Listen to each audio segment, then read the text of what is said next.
شوہر کا فرض ہے، بیوی کا حق ہے کہ اس کے ساتھ سچی محبت کی جائے، اندر سے محبت ہو کہ یار تیرے بغیر میرا گزارا نہیں ہو سکتا، تو میری زندگی کا اصل رنگ ہے۔ سیدہ فاطمہ کی شادی کی بات سامنے رکھنے لگا ہوں، سنو۔ حضرت علی رضی اللہ عنہ کے ساتھ شادی ہوتی ہے، سیدہ فاطمہ جانے لگتی ہیں تو حضور سیدنا علی کو بلاتے ہیں اور فرماتے ہیں علی اگر تم فاطمہ سے محبت کرو گے تو فاطمہ تیری۔ اللہ کے فاطمہ حضور کی ہیں، لیکن کیا فرمایا؟ فاطمہ تیری۔ یہ وہ راز ہے، محبت کرو گے تو بیوی تیری ہو جائے گی، وہ تجھے چھوڑ کے نہیں جا سکتی، وہ تجھ سے الگ نہیں ہو سکتی، وہ تجھ سے دور نہیں رہ سکتی، وہ تجھ سے کبھی بھی فاصلے پہ نہیں جائے گی۔ کیوں؟ اسے پتا ہے میں ہوں ہی اس کی۔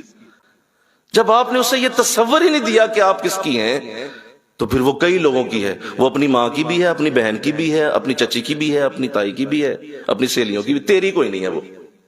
کیوں؟ آپ نے اسے اپنی بنایا کب ہے؟ آپ نے اسے اپنا پن دیا ہی نہیں ہے، لہذا جب اپنا پن آپ نے نہیں دیا تو وہ کئی لوگوں کی بنی ہوئی ہے۔ پھر اگر آپ نے اسے اپنا پن دے دیا ہے تو وہ صرف آپ کی بن کے زندہ رہے گی، کیونکہ آپ نے محبت دی ہے۔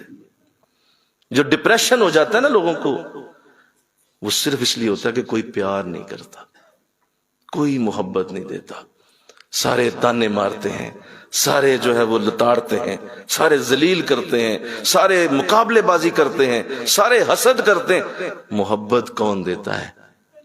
کون پیار دیتا ہے؟ جب کوئی بھی نہیں دیتا تو وہ پھر ڈپریشن، پھر انزائٹی، پھر اندر ہی اندر کڑنا، اور ایک وقت آتا ہے کہ وہ بیماری کی شکل میں باہر آ جاتا ہے۔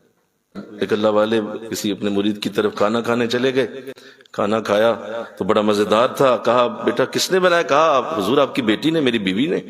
فرمایا یار بڑا اس کے ہاتھ میں ذائقہ ہے، بلاؤ پردے میں بلاؤ، میں بیٹی کی تعریف کروں، بیٹی نے بڑا اچھا کھانا بنایا۔ بیٹی آ گئی، بڑا سونا تیرا اللہ ہاتھ میں تیرے ذائقہ رکھا ہے، تو بڑا اچھا کھانا بناتی ہے۔ ابھی یہی کہا کہ ادھر سے رونے کی آواز شروع ہو گئی، وہ بلک بلک کے رو پڑی۔ کہا بیٹا میں نے تو تجھے تعریف کے لفظ کہے، تو رو رہی؟ فرمایا حضور یہ جو آپ کے پاس بیٹھا 10 سالوں سے اسے کھلا رہی ہوں، ایک لفظ نہیں منہ سے پھٹا آج تک۔ آپ نے کہا میرا دل پھٹ گیا اس لیے رو رہی۔ منہ سے بولو بھائی، خدا کا خوف کرو، اللہ سے ڈرو۔ حضور اسلام نے فرمایا جب میاں اپنی بیوی کو دیکھ کے مسکراتا ہے، جب بیوی اپنے میاں کو دیکھ کے مسکراتی ہے، تو اللہ دونوں کو دیکھ کے مسکراتا ہے۔